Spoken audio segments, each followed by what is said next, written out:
Welcome, everyone. Thank you so much for registering and for participating today. My name is Deepa Majumdar, and I teach philosophy at Purdue Northwest. I'm the coordinator of this series of presentations on race, racism, and anti-racism. Welcome to today's event, which is an interview of Mr. Glenn Ford by PNW professor Dr. Lee Artz. Our moderator is Dr. Karen Bishop Morris. I'm going to begin with a whole long list of thanks. I'd like to thank Mr. Ford first and foremost for giving us his precious time. I'd like to thank Dr. Bishop Morris and Dr. Artz. I'd like to thank Chancellor Keon and Provost Holford for funding this series. My colleagues who helped create the series, especially Lee Artz, Kim Sipes, Karen Morris, Bishop Morris, Mita Chaudhary, and Colette Morrow. I'd like to thank Sue Bremer and Catherine Olson for helping in so many ways, including spreading information about the series. Dean Carey and her office, especially Liz Rodriguez and Rachel Pollack, for helping in various ways, including spreading information about the series. I'd like to thank the PNW Office of Information Technology for technical help. And finally, I'd like to thank all of you who are in the audience. I hope you will be active participants and ask many questions. So let me introduce this series. The title of this monthly interdisciplinary series is Race, Racism, Anti-Racism. This Zoom-based series features monthly presentations by scholars, journalists, and civic representatives addressing multiple aspects of racism and anti-racism. Since the brutal killing of George Floyd, millions of Americans and people in other countries have been shocked and outraged. Hundreds of protests have been held in cities large and small across America, perhaps the largest demonstrations against racism since the civil rights movement of the 1960s. Urgent questions about inequality, racial discrimination, and police violence have opened up a national dialogue. Many faculty members at PNW have been challenged to address these issues in the classroom and in our daily activities.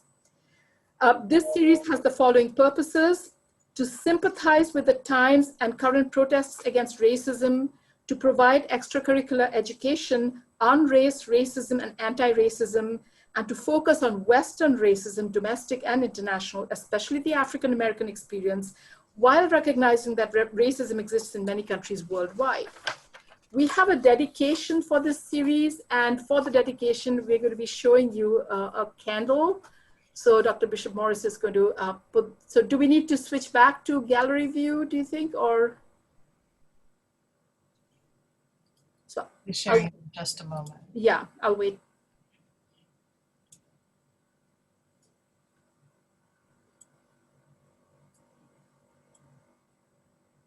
Thank you. So we have a dedication for this series. In 2020 alone, police have shot and killed over 500 people, of whom more than 20% were Black youth. Although most of their names are not widely known, we do know of George Floyd, Breonna Taylor, and Sean Reed. We dedicate this series of lecture discussions to their memory and in protest of their killings by police. So, so let me welcome you once again. You are cordially welcome to attend the remaining events in fall 2020, which are on October 6th, we have Dr. Nikki Jackson's Q&A with author and exoneree Mr. Roosevelt Glenn, and this is at 12:30 to 1:45 p.m., titled Race and Wrongful Convictions. On November 3rd, 12:30 to 1:45 p.m., we have Dr. Lee Artz, his presentation with Q&A titled Media Framing and the Politics of Racism.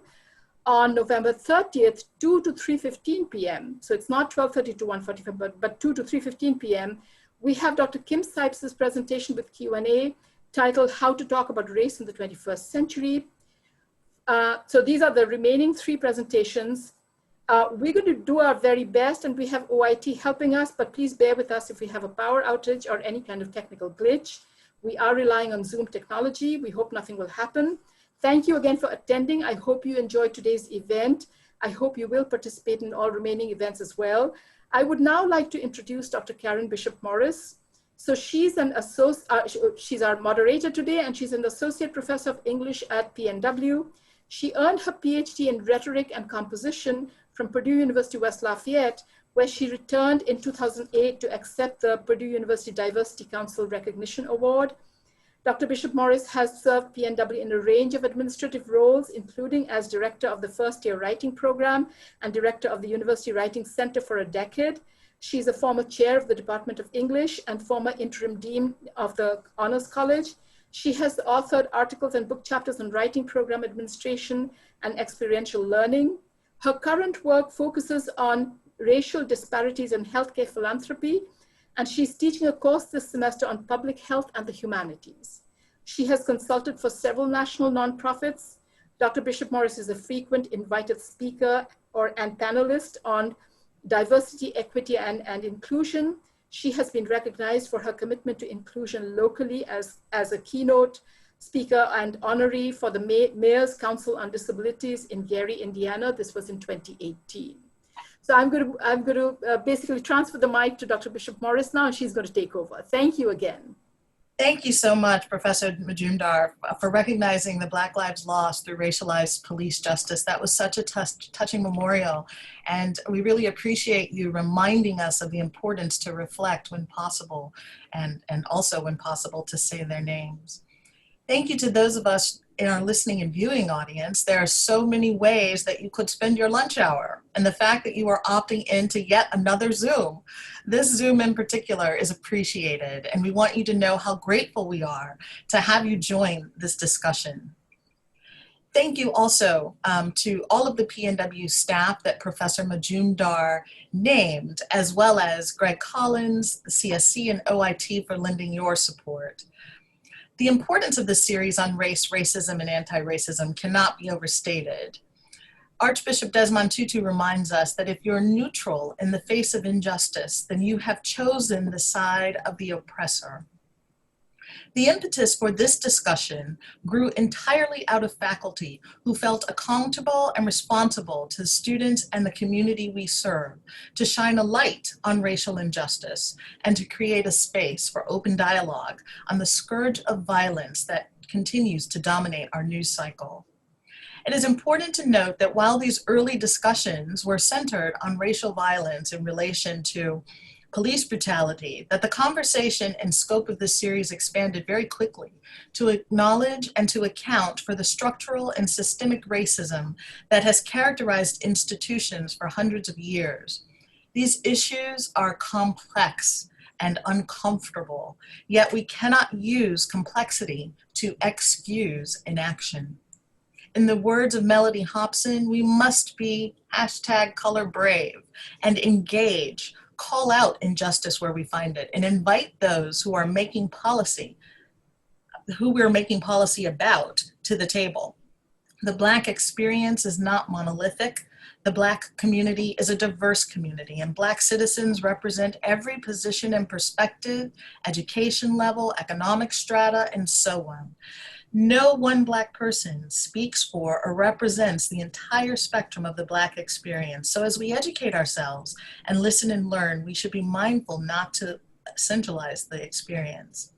The tie that binds all of us, especially those who struggle in the face of racial disparities, racial profiling, racism in any form, is that we share the human condition.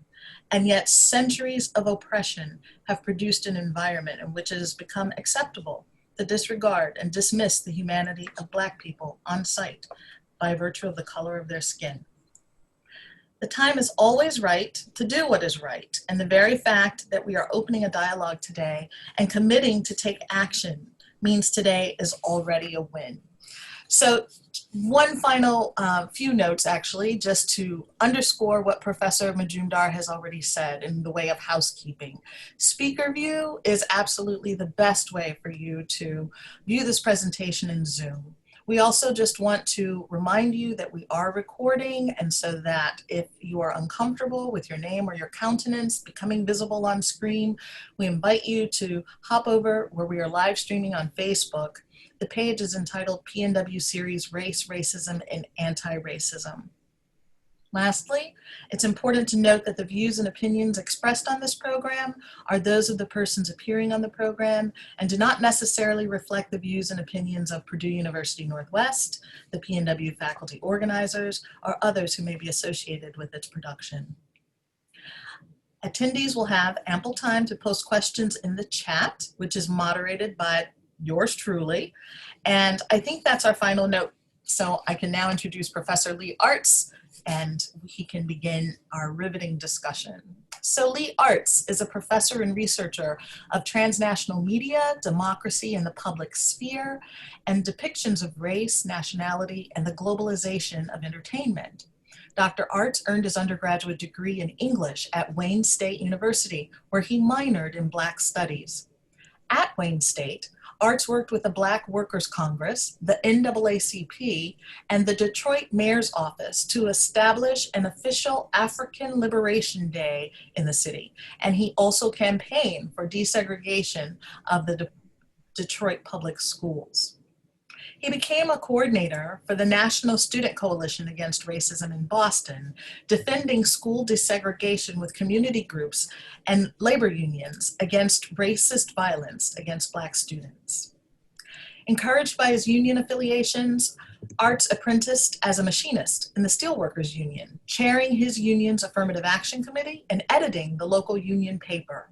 After a decade as a machinist, his union contract funded his master's degree in communication. After earning his PhD at the University of Iowa, Artz taught at Loyola Chicago and now Purdue Northwest. Artz has published a dozen books and many articles and chapters. He continues to teach and publish on race and class representations in news and entertainment, including media framing of race and inequality.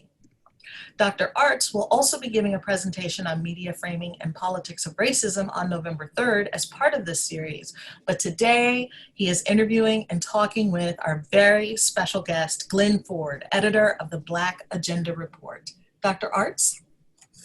Thank you, Karen. Thank you, Deepa. And as you both said, thanks to all the faculty that made this series possible. In response to the rash of police shootings of Black citizens in support of some of the biggest demonstrations for civil rights in the last 60 years. We were inspired to do what we can where we are. And as you said, faculty launched this series because we thought our providing a venue and a format would help in sharing information and views and holding discussions. We truly are fortunate to have Glenn Ford, the executive editor of Black Agenda Report and co-host of Black Agenda Radio, with us today as we launch our series. Anyone who knows Black journalism or anyone that knows about independent media knows Glenn Ford. For those of you that may have been caught up in the web of social media or commercial newscasts, you may be less familiar with Glenn Ford and Black Agenda Report. I should start by saying this is Glenn Rutherford, who began newscasting at the age of 11. His first job was with the legendary singer James Brown on WRDW in Augusta, Georgia. And the Godfather of Soul shortened Glenn's last name to Ford. So since then, he's been known as the newsman Glenn Ford. And he went on to be a reporter and host on radios in Augusta, in Columbus, in Atlanta, Georgia, and in Baltimore, Maryland, where he created his first radio syndication called Black World Report. While news reporter for the Mutual Black Network, which is comprised of more than 80 stations, Ford served as the Washington bureau chief covering the White House, Capitol Hill, and the State Department. In the late 70s, Ford helped launch, produce, and host America's Black Forum. This was the first nationally syndicated Black news interview program to go on commercial television. And for 4 years, America's Black Forum generated national and international headlines nearly every week, capturing the attention of the Associated Press, Reuters, UPI. I would say rarely has a Black-produced news program had such an impact on national news and information. Ford's first Black Agenda reports for the Black Forum provided programs daily on history, sports, entertainment, and Black women. Every day, these 5 programs aired on more than 60 stations across the country. Mr. Ford also produced the McDonald's series Black History Through Music, and he launched Wrap It Up, the first ever syndicated hip hop show, which was broadcast nationally, and it played an important role in the development of the music form. In addition to broadcast journalism, Glenn Ford has been a national magazine political columnist, founded 2 newspapers, authored a book on media coverage of the US invasion of Grenada, and produced and voiced hundreds of radio and TV commercials. A founding member of the DC chapter of the National Association of Black Journalists, Ford has also been a reporter and editor for 3 daily and weekly newspapers. For the last 15 years, Ford is editor of Black Agenda Report. The Black Agenda Report is a leading independent voice of Black news and information, providing important insights and analysis that is not readily available from commercial media, and providing perspectives essential to understanding contemporary American politics. You can visit Black Agenda Report online, and you can find links to Black Agenda radio broadcast. I'd say that's the short version of his biography. I could go on with the awards, the positions he's had, things that he's hosted and initiated, but I want to leave it at that because I think we are very fortunate to be able to talk with Glenn Ford today, and I'm very pleased to welcome Glenn Ford. If we were in an auditorium, we'd probably have a round of welcoming applause, but because we're on Zoom, I'll ask you, Mr. Ford, to just imagine a similar virtual welcome from our 140 viewers. So welcome, Glenn Ford. Thank you for that introduction. That's wonderful. I want to start at the beginning, not the beginning in the 17th century when blacks were stamped as slaves, but at the beginning of this summer. My question is, and many people ask, why these kinds of protests, this size of protests, this spread of protests now? Why after George Floyd? Last year, Eric Logan was shot and killed in South Bend. We know recently Jacob Blake was shot 7 times in Kenosha. There's been, I think Deepa said at the beginning, there's been 125 killings of blacks this year, hundreds more shot, tased, beaten. So why this summer? Why around the George Floyd incident did we have these protests with this size and with some of the demands that came from that? Well, first and foremost, it's because we had a movement in the field when this occurred, the movement that's generically called Black Lives Matter. But George Floyd's murder occurred during a confluence of catastrophes that we're now in the midst of. The COVID epidemic, followed by a Great Depression of a kind. But I think that another factor that's very important in this is the Trump presidency and the Democratic Party's position vis-a-vis Trump. That is, the Democrats, who are a corporate party, they're the party of the ruling class. In fact, I believe that the majority of the ruling class is now with the Democratic Party because Trump is so irresponsible, they don't trust him with empire. Has been in a unprecedented kind of war with Trump for about 4 years. And they wanted to run against Trump in 2016. They want to run against him now because they'd rather be in opposition to Trump as Trump than to put forward any real program of their own. The policy of both corporate parties is never-ending austerity and never-ending war. And that's not something that the people want to hear. But if the Democrats can run against Trump, who is truly an ogre of a man, well, that's all they need to do. And so I think that you saw a huge positive and supportive position taken by lots of corporations, of course, and by Democrats as a party, so that they could more easily show the difference between themselves and Trump.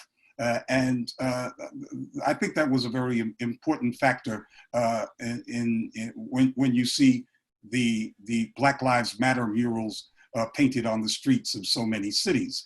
That's basically the Democratic Party's endorsement of Black Lives Matter, and it's part of their whole campaign against Trump. You really can't separate the two. So lots of factors came together.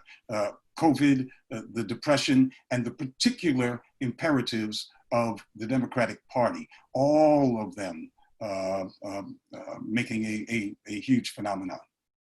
You mentioned at the beginning that the existence of grassroots or organized or loosely organized expressions of opposition to police violence, like Black Lives Matter, that goes back several years. What role do you think that played in the kind of, I mean, because there were demonstrations in little tiny towns in the middle of Michigan, of course, in large cities where some of the shootings happened, but what's the relationship between what groups like Black Lives Matter did over the last couple of years and then the outpouring of protests that came with favorable media coverage?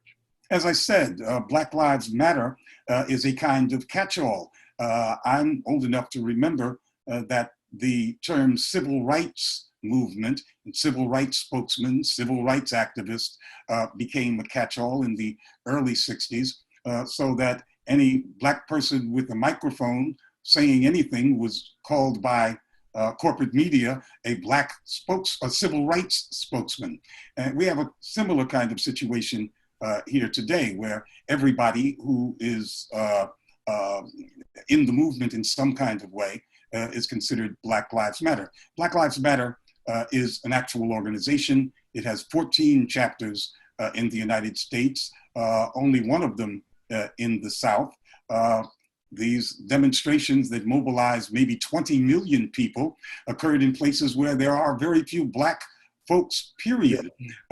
So clearly, movement activity about race is considered Black Lives Matter in terms of general discourse and certainly in terms of the corporate media. And that's a very good thing. That means that the presence of a movement is felt and that millions want to be part of it. But it doesn't mean that everything happens is a product of a Black Lives Matter chapter. Thank you for that. One of the things that has been associated with the Black Lives Matter protests, kind of the umbrella term, but in many of the larger cities like Minneapolis, Los Angeles, even Chicago, there's been demands for defunding the police. I think Minneapolis, they actually talked about reorganizing the police department. But I know on Black Agenda Report, you have published articles that suggest that defunding police is insufficient.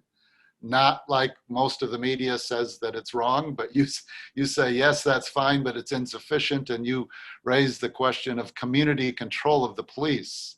What does Black Agenda Report and what does your writing mean linking defunding police with community control? How do you see defunding as a means of curtailing police violence? Well, let's put it this way. Defunding, the demand to defund the police and the demand for abolition of police and of prison are, of course, things that we on the left support in principle. However, as presented by the actual Black Lives Matter organization, the demand to defund the police is not specific in terms of who gets the money that supposedly will be taken from police budgets. Remember, everybody's budget is being slashed with this economic depression, this catastrophic fallout in tax revenues. So all police departments are going to face cuts. And you can bet that plenty of them are going to say, well, that's in compliance or in the spirit of Black Lives Matter demands. But if there are cuts, who decides what social programs get those monies if there's to be a real transfer? And in terms of social programs, who says that those social programs are beneficial to Black folks, responsive to the needs of recipients? What we at Black Agenda Report say is that the same principle as community control of police should be applied to all the services that impact communities. We're talking about empowering communities. And the difference between reform and transformational change is a difference in power. Who's got it and who wields it. And that's what's missing from just chanting a mantra of abolition and defund. Community control of the police is a well-developed movement. It's at its greatest level of development in Chicago, where it's been an item on the movement's agenda since 2012. And now there are 19 members of the Board of Aldermen in Chicago. That's their city council, 18 of which were elected by a movement electoral initiative that backed only candidates that were for community control of the police. Community control of the police is not like community review boards of police. Community control of the police puts the hiring, firing, and supervision and mission of the police in the community at the control of elected members of the community. That is, people who were elected to that community control body. So that's empowerment. And that same principle should also be expanded to include community control of schools, as well as community control of other services. That's a transformative kind of demand that I know many Black Lives Matter, actual Black Lives Matter chapter folks support, and certainly the Chicago chapter supports. But there is a reluctance that I think is quite disturbing within many chapters to support community control of the police. And here's the problem. When you say defund the police, but you do not have in your demands a well thought out program for the community to devise its own methods, its own system of establishing security, all the people hear is, we're going to have less police. Yeah. And that is the quickest formula to turn a Black community into enthusiasts for law and order. We have seen it before and we'll see it again. So it's a political mistake as well to throw the ball back into the court, to say defund, throw it back into the court of those same city council people who created and funded the vicious and violent police and the non-responsive community services that we're talking about.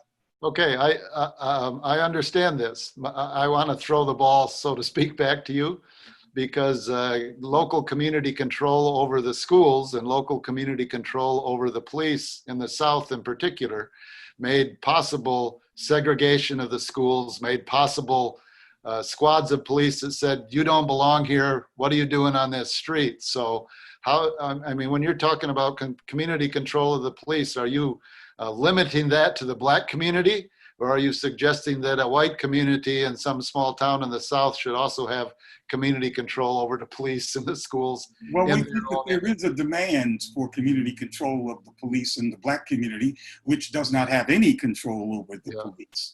I think it's a bit much to ask a Black movement to make demands for white people to get community control of the police if they have not made that demand. Okay, okay. I want to ask you, moving on a little bit, because I know some of the observations are that we're making progress. Things are happening. Look, they're tearing down Confederate statues. Congress takes a knee wearing kente cloth. Even Jamie Dixon from Citibank took a knee. There's suggestions that we outlaw chokeholds or have a national database on police violence. My question is, in what way does such actions, even if they're symbolic, like changing the name on a building at Yale, are these symbolic actions of any note, or are these actions that diffuse a response to conditions we find? It's all well and good, and mostly good, to change the name of a building at Yale, unless, of course, it is a goal unto itself. If it's part of a campaign to build public consciousness about the actual nature of slavery and its connection to the contemporary capitalist system, and as part of a movement for reparations and redress of grievances, then changing the name is a good thing. If that's all it is, No, not much. You talked before about the current White House and the approach and how it becomes there's almost a focus on Trump as if he's the instigator of white nationalism, which seems strange to me because when Obama was president, we seem to have reached the point where racism was a thing of the past. And it seems many of the discussions, including from Obama now or Biden or Trump or Pelosi, they collectively seem to want to move on from the past. So my question is, how much of the past do we need to know? I mean, how much history of the legacy of racism or Jim Crow is necessary to explain 21st century? How does it help? I mean, somebody would say, why even focus on police violence? Why not talk about healthcare or COVID or poverty or housing or employment? So how much do we need to know to be able to decide what needs to be done, I guess? Because police violence is the cutting edge of the state. Black people live in a mass incarceration regime that was instituted in the modern sense as a response to our movement of the 1960s. That is, it was as if the rulers said, well, since you black folks aren't going to stay in your place, we've got a place for you, prison. It was a counterinsurgency operation that is still in operation 50 years later. It created a situation in which we went from 200,000 people in prison, most of them white, the majority of them white, in 1970 to 2.4 million, most of them black and brown, 30 years later. This is the biggest police state in the world when measured by its prisoners. That certainly it should be a premier issue. It's the one that has wreaked havoc at all forms of Black social organization, from the family on up or on down. Certainly, the making the police the issue makes the state the issue, and the state is the problem. In terms of what we need to know about slavery, there is new knowledge that is a new way of looking at slavery as not some kind of aberration, as even much of the left used to see it, somewhere between capitalism and feudalism. There was this strange and peculiar institution called slavery, but now it's gone. Slavery, of course, was a principal means of capital accumulation in the formation of capitalism. I'm talking about slavery before the English even set up their first outpost in North America. Slavery is inseparable from the development of capitalism. And when we understand that, then we can make the argument for reparations. And I mean reparations in the broadest social sense, not just a check, but a transformation of the society, because that's the only way you can really repair the crimes of that society. You understand the complicity of today's society in slavery, which was part and parcel central to the development of capitalism, if you understand that relationship. And so this more recent way of looking at capitalism, at slavery, I think is quite useful to today's political movements. Getting to today, in fact, really recently, it seems that media coverage, and this is from Fox or CNN, whatever we call left or right media, there seems to be an increasingly heavy focus on looting and rioting as threats to public safety. So my question is this the result of actual events, or is this the result of a shifting focus? I noticed in Biden's recent ads, he goes out of his way he says looting and rioting are not protests but criminal. That's his ad campaign for this month. So The On Democrats. on the one hand, I can see the outrage that leads some to lash out, and I can see that that lashing out may not be persuasive.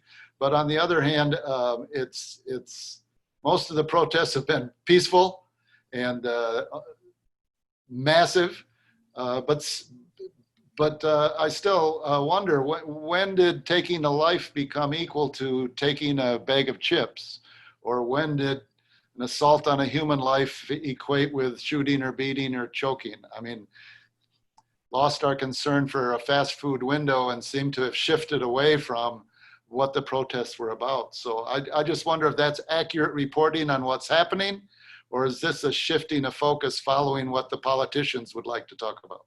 Well, it's accurate reporting on what's happening in the Biden campaign, what you pointed out. The Democrats are caught. We understand what Trump is doing. He's a white supremacist. He's the leader of what in effect is the white man's party in the United States. The United States has always had a white man's party, meaning a party whose organizing principle is white supremacy. That party's been the Republican Party since 1968, when Richard Nixon did his Southern strategy. Before that, it was the Democratic Party in the South, which constructed Jim Crow. But there's always been a white man's party. Trump is acting true to form as the white man's party. It's the Democrats who are caught in a contradiction. They need not just the support of Black folks, but the enthusiastic support and turnout of Black folks in order to win this election. But they want, that is the corporate wing of the party, it insists that it aim its campaign towards what they call moderate Republicans, this breed that I think went extinct some time ago. But they're talking about white suburban affluent voters. They're still going after them. That was Hillary Clinton's strategy back in 2016. Biden's doing the same thing, and they are thought to need to be appeased in terms of their white fears by commercials that say, I'm not on the side of violence, accepting the premise that there has been a great deal of violence in this movement. But that's their contradiction. Trump has no such problem. I should remind people that if you have questions, I've got a couple more questions. I'll probably just ask one of you, Glenn, and then we'll see if there's some questions on chat. But anybody that has a question for Glenn Ford, please submit it via chat, and then Dr. Bishop Morris will collect those and then forward those to you, Glenn. So I just wanted to make a comment because I read a thing yesterday from the Black Alliance for Peace. It said, if these protests end, it won't be because of the tyrants in the Republican Party succeed in making the case for beating them into silence with the US military, like in Portland. It will be because liberal manipulators succeed in co-opting and stagnating its momentum. Just kind of putting a cap to what you just were reflecting. There's another whole approach to this, particularly in the liberal community, I think, is that racism is affected as an individual action, like white privilege, white guilt, kind of why can't we all get along? It's individual choice. We should talk to people one-on-one as if it's an individual problem, and we should educate each other about this so that we become better human beings. And I know that the Black Agenda Report has written on this extensively for some time now. But my question is, what are the institutional structures, banks, universities, realtors, courts, the media, that kind of give a background to police violence, as you said, which is a critical point, but how does that compute with how many people see it as an individual choice or an individual defect? The geography of cities, the places where people live, is sculpted by banks and other moneyed interests. The services that people get are the parameters of those services and the conditions under which you receive them. Black people didn't choose to live all together in one No, no, nobody held a party and said, yeah, everybody come and here's where it's going to be. No, it didn't work that way. Again, the services that people get are essentially dictated by the two corporate parties, which are owned by these same moneyed classes. The police, who are the center of the current movement and were the center of the movement 50 years ago as well. These people understand who they are beholding to. It's the rich folks, and those same rich folks to which the city councils are beholden. White folks, after living in a white settler state founded on genocide and slavery, have some peculiar and very destructive ideas bouncing around in their heads. But individual white folks don't make the system. The people who own the system make it. Let me get in one more question. Karen, do we have many chat questions? I'm going to ask one more question. The chat is rather exploding, so whenever you're ready. I just want to squeeze in one more thing in response to what you said about white folks in the system. One of the things that I've heard is racism is everywhere. Look, the Chinese hate Uyghurs in China, but the Chinese are discriminated against in Australia. The Turks pick on the Kurds, but when they go to Germany, Germans discriminate against the Turks. Muslims are beat up in India, but the Indians in the UK are discriminated against. So it's like a world system of racism. So what makes racism against blacks in the United States in the 21st century so unique? Don't we see this in a worldwide, British colonialism, French colonialism, US expansion? How do we place that? Maybe this is too big of a question to answer briefly, but I was prompted by what you said a minute ago. Well, it's a big question, but I have an answer that I think is usable. Our problem is here in the belly of the beast. It is our responsibility. We're not responsible for what goes on in China because, well, we can't do much about that. But we can do something about what goes on in the United States and something about what the United States does all around the world. We're in that unique belly of the beast position, and that gives us unique responsibilities. In terms of racism being everywhere, that absolves nobody for their racist behavior anywhere. Thank you for that. Karen, I could ask more questions. I've talked with Mr. Ford before, and we've never run out of conversation. But let you take over and see if you can provide us with some questions that are popping up on chat that I would like Glenn to address. Absolutely. So far, thank you everyone for chiming in. We have a number of questions that have come in under some specific categories like policing and protests and voting. But this particular question I think is a great place to start, and it comes from Dan. For those that oppose the Black Lives Matter movement and insist that all lives matter, is it their standing or position, or is it a misunderstanding that until Black lives matter, until minority lives matter, that it is a moot point to argue and stand behind all lives matter? It's a deflection, and by this point in the political development, it's a purposeful deflection. We're not talking semantics here. And people who try to use semantic devices to deflect should just be more honest and tell us what they really think. I don't think we get what they really think by these devices. Thank you for that, Mr. Ford. So this switching gears a little bit back to policing, that generated quite a bit of activity. And someone in the audience would love to hear you talk more about community policing and how that will create the change when police still hold the power over life over death. Community policing is nonsense. It's a label that the Obama administration and police departments all across the country have put on a no change position for the police.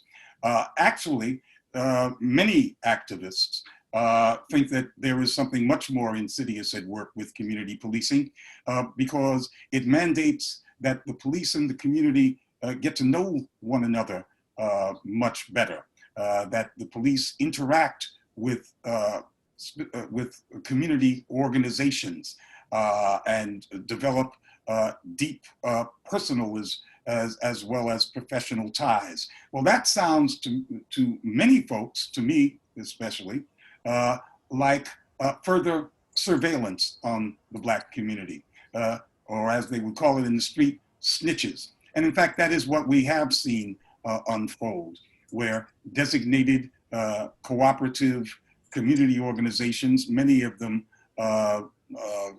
actually the product of one person, set themselves up as the eyes and ears of the police in the community. So if you don't change the mission of the police, but you're reaching out to get more community cooperation, you're just looking for collaborators in the police existing mission. And people who do collaborate should be viewed with suspicion. Okay, thank you for that. I just wonder if you could take that. How would community control of police be different than that? What does that mean in terms of hiring, firing, setting standards? It means whatever the community wants. It means, I'll tell you what the Chicago legislation calls for. It calls for an elected board of community people from the designated area to hire, fire, and create the mission program for the police. There's another word for it, but I forget. But in other words, dictate what the police mission is in the community and how they should go about it. But it's rather open-ended. It does not mean that all of the functions that the community designates as being related to security would be taken care of by uniformed civil servants. The organizers want to work towards a society in which the community, to the extent that it is possible, polices itself. Now that's new territory. We don't have a society like that. But Black Lives Matter constantly talks about imagining a new world, imagining a world in which we don't have prisons and police. The community control of police legislation is crafted in such a way that we can actually explore that new world. So no, I can't fully answer your question, because that must be answered on the ground once the people have the power to address problems in ways that don't involve somebody from someplace else, or somebody even from your neighborhood enforcing arbitrarily rules at the point of a gun. Thank you. That's actually a wonderful segue. That there was a final question on community policing, Mr. Ford, and folks were saying, since you are in favor, you seem to be in favor of defunding the police. If we had that national movement, if the government were to adopt that stance, are there priorities nationally where you think money should be reallocated? The community should decide that as well, but the needs are glaring everywhere. The question is not about where the money is needed, but who's going to decide who gets that money, and who's going to decide how it is spent by those that get it. This is about power. If we're not talking about power, then we by default leave the power in the hands of those who have abused us, corrupted those institutions, and made those institutions weapons against the community instead of services to the community. That's why, and I know I'm being repetitive, the principle behind community control of the police should logically be applied to schools and to a whole array of other services. That is democracy. It's also self-determination, and that's something that you can organize all kinds of people around. And I'm disturbed that Black Lives Matter, the organization, is not all in with that.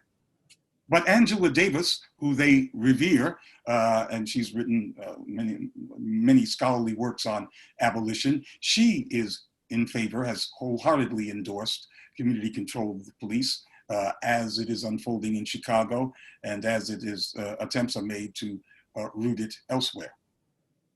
Thank you. So moving the needle just a little bit to the topic of protests. I'll try to group some of these questions together because folks are really interested on a number of different levels. Firstly, people want to know, is it your perception or is it reality that there seemed to be more participation from white individuals in protests and action this year than, say, as compared to the 1960s? Is that real? Is that our imagination? And then secondly, second part of that, just as a follow-up, besides protesting and educating others, what actions would you recommend for the youth who want to engage in actions that lead to transforming society, as you've said? What else can they do? There is no question that white and other non-Black participation in these huge protests, these huge demonstrations, far surpassed those in the 60s. You know, I think this is really important to point out. In the 60s, the demand was made, and this is in the late part of the decade, by Black activists that white folks go out and organize in their own community. Stop trying to be missionaries in our community. You need to take your talents and your argument to your own people who are the real problem.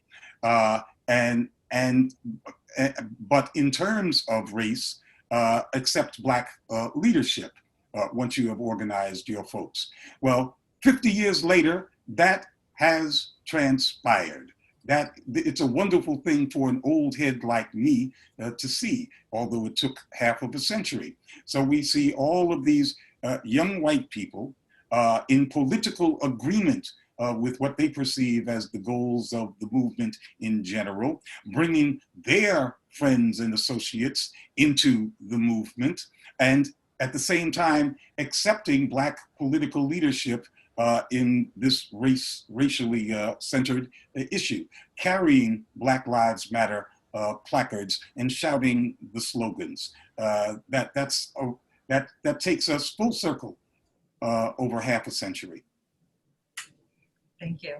Right? Now, some Black folks are uncomfortable with all these young white people out there, but I see no objective reason for that to be so, since they are clearly following Black leadership. I think we ought to be much more concerned with how we lead this thing than looking back and seeing who's following. Excellent. And just the second part of that, have you seen examples in other cities or in your work of how the youth have become engaged, how they can, beyond the protest, what else would you recommend, or what channels moving forward should youth tap into? Well, the whole thing about a movement, it's an education through struggle process. Things that you hypothetically considered, you get to see playing out or not on the ground. And you take those lessons with you. If you really do absorb and internalize those lessons, you take them with you through all of the aspects of your life, and maybe for the rest of your life. So it's difficult for me to make a specific answer to your question. I think the best answer is more general. And that's the wonderment of it all, that the things you learn interacting in struggle against power with other people will serve you in ways that you can't imagine, even in marriage, for the rest of your life. Can I want to interject a question quickly, because you talked about whites following Black leadership. And white youth in particular are doing that, but it appears that major corporations aren't doing that, because the Ford Foundation, Gates, the Congressional Black Caucus, the DNC, all is making huge contributions to the official national Black Lives Matter organization, which has increasingly turned away from defund the police and others and towards let's get out the vote. So I just wonder, where does that conversation take place with the Black leadership, and how far that Black leadership has a free rein to go in almost any direction that may not necessarily be helpful? The Democratic Party's job is to co-opt this movement as they co-opted the movement of the 60s. By the end of the 60s, the up-and-coming Black political class had a little slogan. It was, we got to get out of the streets and into the suites. That was a call to call off the movement and to, as they put it, get serious, get into the Democratic Party, run for office, get into corporations, etc. Call all of this off. And they were successful, and that's why we didn't have a movement for 50 years. And that all they're doing now is revving up that machine again. We must remember that not long after the events in Ferguson and Baltimore, the Democratic National Committee endorsed Black Lives Matter, and they fully expected Black Lives Matter to endorse them back. And we at Black Agenda Report take a little bit of credit, maybe not deserved, but we take it anyway, for Black Lives Matter not embracing them back. But many have, in the interim, since that point, embraced effectively the Democratic Party's agenda. Of the hashtag initiators, two of them certainly have already endorsed Biden. Alicia Garza, who's the best known of the three, is really already a player in the Democratic Party. She intervened by sliming Bernie Sanders as a racist. She was in effect trying to bolster her favorite candidate, Elizabeth Warren. So a lot of, much of the Black Lives Matter folk are already acting as Democrats, but not all. There are some real revolutionary people in the Black Lives Matter movement who are not going in that direction, but many are. Thank you so much. So we have just about 16 minutes remaining, and there is this last sort of category of questions that I want to throw out. This has been a really provocative conversation so far, so thank you, Mr. Ford. This next segment really deals with voting, and so one of our attendees today has heard you talk about the Black misleadership class. Can you touch on their complicity with regard to racism? And then just to frame it a little differently, another attendee has said white suburban white voters are the well-off Black suburban voters. Is there any difference between white suburban voters and well-off Black suburban voters from their white counterparts? So I'm wondering if you can just speak to the complicitness or the just the characterization of this Black misleadership class. Okay, well, they're both very good questions. And I really want to get to the suburban, the affluent Blacks versus the rest of us, but let's talk about the Black misleadership class first and see if we have time for the other. These people, first of all, the Black misleadership class is not a scientific term. It is a weaponized political term that we coined and we use as a weapon. And it refers to that political class that emerged during the movement of the 60s as it came out of its civil rights phase. That is, by 1965, virtually the entire civil rights agenda had been achieved, and that included voting rights, and went into what people often call the Black Power. Everybody was against Jim Crow. That is, everybody Black was against Jim Crow. Because Jim Crow held back the aspirations of all Black classes. But once Jim Crow had been defeated, it is those elements of the Black community that wanted to rush pell-mell into into the master's house, as Malcolm would say, who became objectively opponents of the movement. They wanted to go from the streets to the suites. This is the class that populates the Congressional Black Caucus, for example. The Congressional Black Caucus voted in most of them for Bill Clinton's and Joe Biden's crime bill.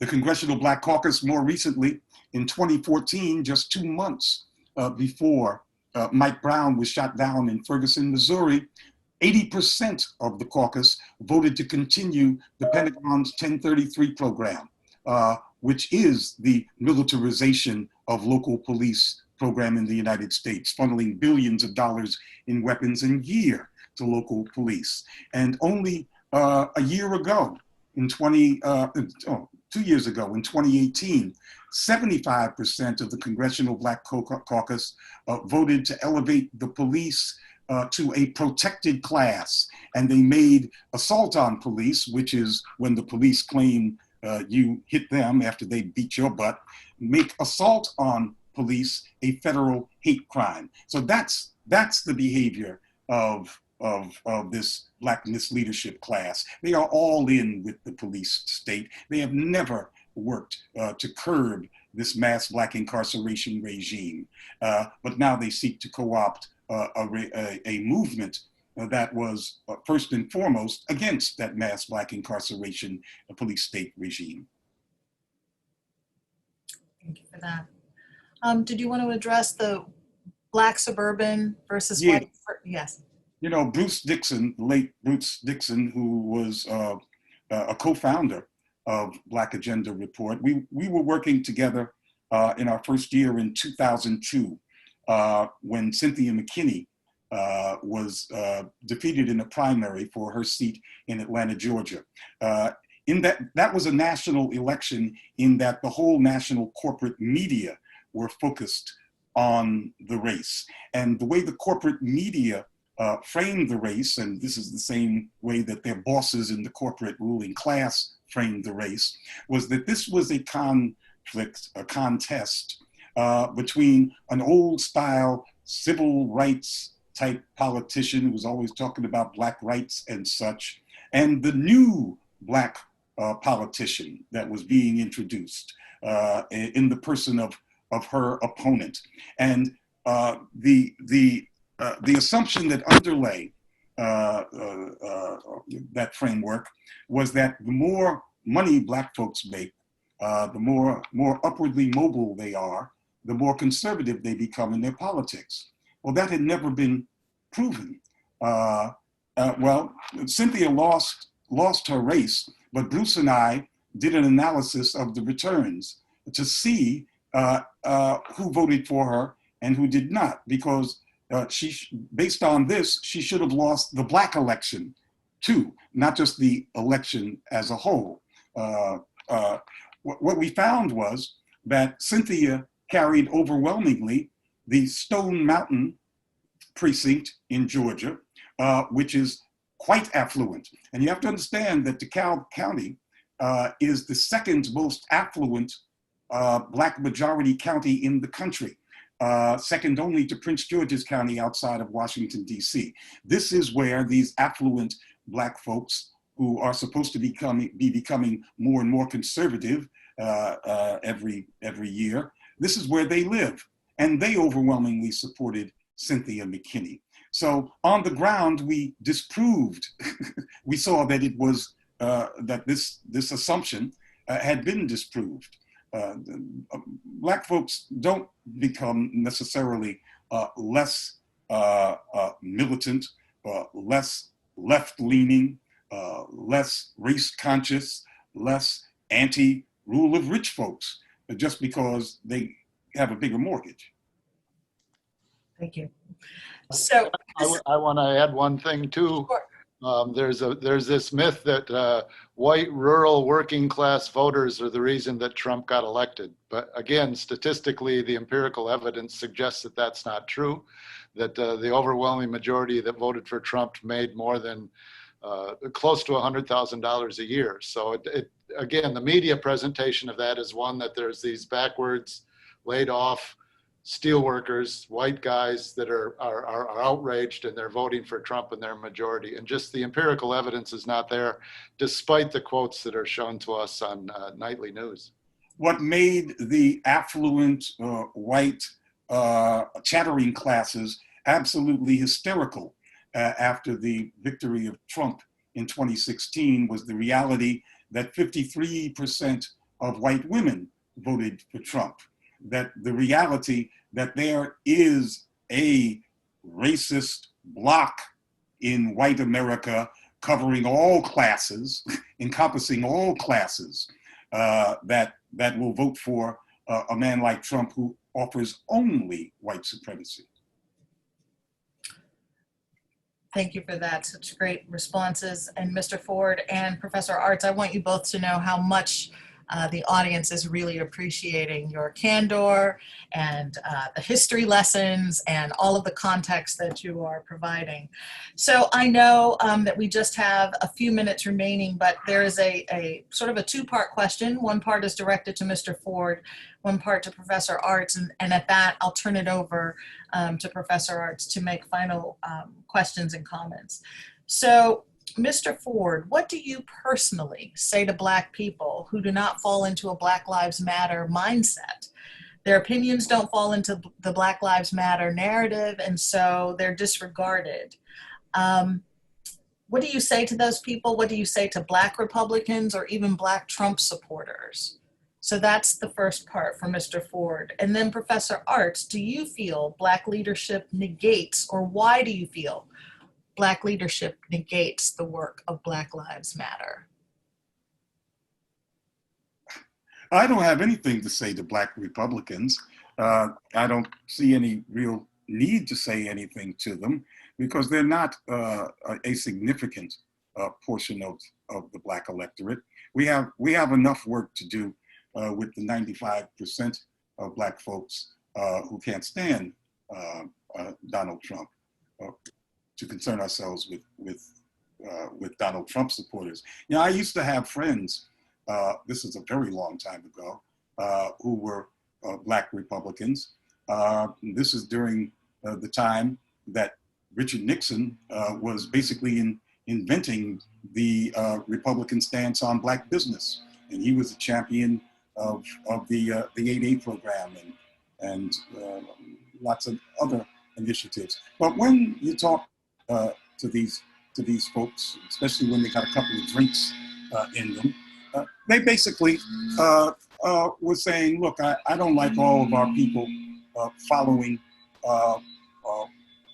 one white man. If they're going to follow a white man, at least let's have a choice of white people to follow.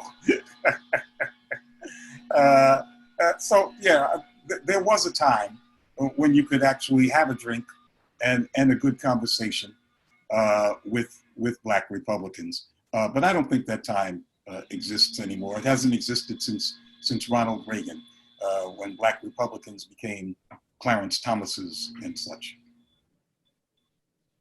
Would you kind of summarize that for me, please? And then I will give a thank you to everyone. Oh, so the question, actually the aspect of the question that was directed to you was, why do you feel Black leadership negates the work of Black Lives Matter?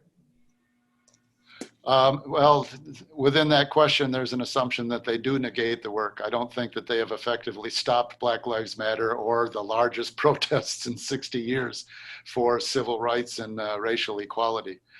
Second, I don't think it's a genetic predisposition that Blacks have to assimilate to the social relations of power that exist in the country. There's ample evidence to show that large numbers of women fighting for women's rights also took positions in corporate power, or Hillary Clinton's a primary case, because it's very attractive to have some slice of that power.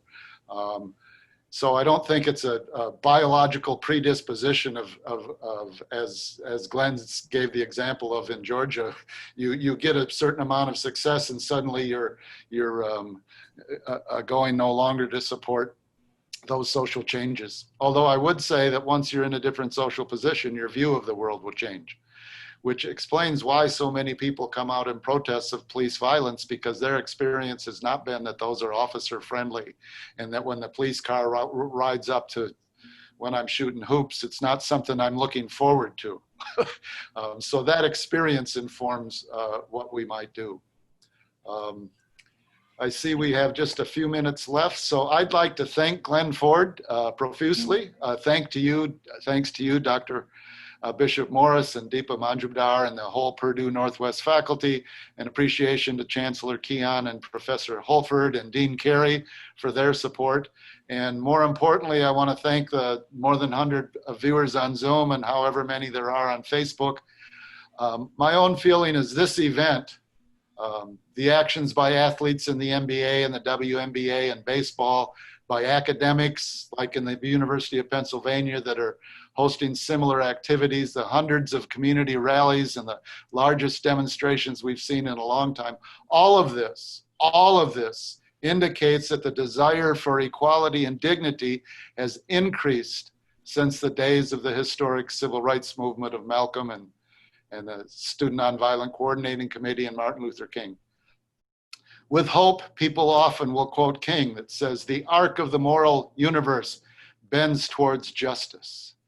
Unfortunately, at this moment, it's also apparent that anti-Black violence and an inoperative justice system continues to abuse, resisting calls for increased democracy and equality, and weaponizing, as Mr. Ford said, the communication and media and even our vocabulary.